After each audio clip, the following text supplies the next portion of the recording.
Bon, ils ont beaucoup de choses déjà. On va mettre les lunettes. Bah oui, j'attends. Ça, c'est toi qui es. Et j'ai oublié les lunettes. Non, non, je les ai. Parce que j'ai une femme prévoyante. Mais bon, Pierre-Marie et Arnaud ont déjà dit beaucoup de choses. Alors c'est vrai que je vous remercie tous les deux pour tout ce que vous avez dit. C'est vraiment touchant. Alors je voulais vous dire que le jour où j'ai franchi pour la première fois la porte de cette agence d'intérim en revenant d'aller acheter ma robe de mariée, j'étais loin d'imaginer que j'allais trouver là l'unique employeur de toute ma carrière, L'Oréal. C'était le 6 juillet et donc ça fera 40 ans demain. Alors ma vie de L'Oréalienne est vraiment séparée en deux périodes distinctes de 20 ans chacune, à Chevilly d'abord et à Clichy ensuite. Chevilly-Larue, j'y arrive à 20 ans pour PBI, société qui n'a que 6 mois d'existence. La moyenne d'âge est d'à peine 35 ans. Je me souviens de cet enthousiasme permanent lié à notre jeunesse certainement, mais aussi à la mission globale qui nous avait été confiée. Implanter dans le vaste monde les marques de luxe dont Lancôme, bien sûr, était la tête de proue. Je me souviens aussi de cet élan collaboratif, d'une réelle générosité. Il fallait partager pour être réactif et efficace à une époque où on ne pouvait communiquer que par courrier ou téléphone fixe, en dehors des échanges verbaux. Lors de nos réunions hebdomadaires, j'écoutais avec attention les récits de nos grands voyageurs et je me persuadais qu'un jour, je leur emboîterais le pas. Et c'est arrivé. En 1993, la zone Asie Luxe se détache de PBI pour lui permettre de prendre un réel envol. Le poste de contrôleur de gestion m'est proposé, évidemment, je l'accepte. Je vais enfin connaître ce continent qui me fait rêver. J'irai pour la première fois, comme vous l'a dit Pierre-Marie, un an plus tard, sur l'une des îles les plus magiques du monde, Bali. C'est le lieu du premier séminaire finance de la zone. Évidemment, j'ai été conquise par la beauté du lieu. Et quel plaisir de retrouver mes collègues d'Asie, avec qui je communique tous les jours de Chevilly. Nous avons noué dès lors des liens sincères, qui perdurent pour certains encore aujourd'hui, qui nous ont permis les uns comme les autres d'avancer plus vite. J'étais toujours à leur écoute quand ils avaient besoin de mon aide, et si j'avais besoin d'une information urgente, je savais que je pouvais compter sur eux. En 1997, je quitte Chevilly-Larue pour Clichy. Deux sentiments s'opposent, une certaine mélancolie à l'idée de perdre le confort de ma vie à Chevilly. Je viens travailler en voiture. J'ai de vrais amis, je connais les rouages de la division par cœur. Et une excitation totale pour m'intégrer dans une structure multidivision qui n'existe pas encore. Quand je rejoins la zone, en termes de gestion, tout est à bâtir, un vrai challenge et un réel plaisir aussi. Mes supérieurs enchaînent comme à l'accoutumée les voyages en avion, je profite de leur absence pour avancer. Il y a tant à faire, je m'occupe de 3 divisions sur les 4 et la synthèse de la zone. Je m'adapte à mon nouvel environnement de Clichy. Je viens travailler en RER et en métro. Ça, c'est moins drôle. Et j'ai plus l'impression de rejoindre la DPGP que de travailler au siège du groupe. Il faut dire que la zone Asie est située au 5e étage, à l'étage même de la direction de la division. Je dois essayer d'harmoniser les procédures de remontée d'informations pour mes pays qui dépendent à la fois de la zone et historiquement des 4 divisions. Et ces divisions n'ont pas de calendrier commun. L'ambiance de la zone est vraiment très sympathique et on travaille dur mais sereinement. Il faut dire que la croissance du chiffre nous aide beaucoup à garder notre bonne humeur. J'ai pas mis la graphe, je suis pas habitué. L'équipe s'étoffe et si je perds la gestion de la DPGP, je gagne 2 collègues avec qui nous passerons des moments inoubliables. Nos personnalités sont tellement complémentaires et nous sommes très complices. Nous partageons notre travail sans difficulté. Et voilà, ça fait 10 ans déjà que j'ai rejoint cette zone. J'ai pu me rendre dans chacun de ces pays initiés à apprécier leur culture. Il est temps pour moi de changer d'horizon et après quelques brefs échanges avec Annette Naz et Pierre-Marie, je rejoins la DGLF. Mon travail de zone va beaucoup m'aider dans la compréhension de la structure du groupe, même si bien sûr la dimension n'a rien à voir. Pendant 14 ans, j'aurai en charge plusieurs dossiers, dont celui du CFDO, qui m'aura finalement poursuivi toute ma carrière depuis 1980, à de divers niveaux.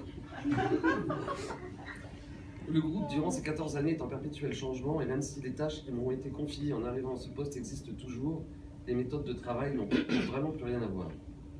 Bonne transition, les méthodes de travail. Quel changement en 40 ans? Il m'arrive de raconter aujourd'hui à mes jeunes collègues comment j'ai commencé mon travail de contrôleur de gestion sans ordinateur, à ces mêmes qui semblent avoir le portable greffé sur la paume de la main quand ils se déplacent. Pendant 8 ans, j'ai calculé des budgets, des plans à 3 ans en francs constants, en francs courants, 15% d'inflation en France à l'époque, le tout par zone, par signature, avec la seule aide d'une calculette, d'un crayon et d'une gomme. On transmet le flash par téléx, et il ne faut pas se tromper, sinon on recommence tout depuis le début et ça peut durer des heures. L'avènement de la micro-informatique est pour moi un vrai bonheur. Je suis une des premières à recevoir un PC chez PBI, un vendredi matin, ça m'a marqué. C'est un IBM, une unité centrale, un écran, un clavier, pas de souris encore, ça n'existe pas. Le responsable du micro me montre quelques rudiments et le lundi matin, je sors mon premier tableau pour PBI, le CFDO. L'avènement de la micro-informatique ne va pas totalement bouleverser nos métiers de contrôleur du jour au lendemain. Il n'y a pas de liaison Internet, elles n'arriveront que 15 ans plus tard. Pas de mail, pas de transmission de fichiers électroniques, on ne peut que saisir des données. Au mieux, on reçoit des disquettes de nos filiales qui contiennent la plupart du temps des virus. Au pire, on reçoit des tonnes de fax avec des informations souvent illisibles. Le flash ne se transmet pas par téléx, mais avec le sort qui ne nous rejette plus la totalité des données en cas d'erreur.